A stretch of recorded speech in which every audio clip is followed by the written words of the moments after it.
ఉత్తరప్రదేశ్లోని బులంద్ షహర్లో షాకింగ్ ఘటన జరిగింది. గోల్డ్ షాప్కు వెళ్లిన ఓ జంట అక్కడ చేతివాటం ప్రదర్శించారు. ఆభరణాలు చూసే నెపంతో యజమాని కళ్లుగప్పి లక్షల విలువైన నెక్లెస్ను దోచేశారు. ఇందుకు సంబంధించిన వీడియో ప్రస్తుతం వైరల్ అవుతోంది. ఓ జంట స్థానికంగా ఉన్న బంగారు దుకాణానికి వెళ్లారు. అక్కడ కొన్ని ఆభరణాలను చూస్తున్న సమయంలో ఓ నెక్లెస్ను మహిళ ఎవరికీ అనుమానం రాకుండా తన చీర కొంగు కింది భాగంలో దాచేసింది. అనంతరం షాపింగ్ ముగించుకుని వారు అక్కడి నుంచి వెళ్లిపోయారు. అయితే స్టాక్ తనిఖీల సమయంలో 6 గ్రాముల బంగారం తగ్గినట్లు యజమాని గుర్తించాడు. దీంతో దుకాణం యజమాని గౌరవ్ పండిట్ పోలీసులకు ఫిర్యాదు చేశాడు.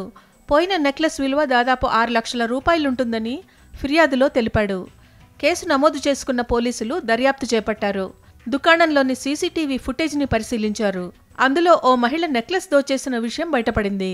ఆ దంపతుల కోసం పోలీసులు గాలింపు చేపట్టారు. వారిని త్వరలోనే గుర్తించి పట్టుకుంటామన్నారు.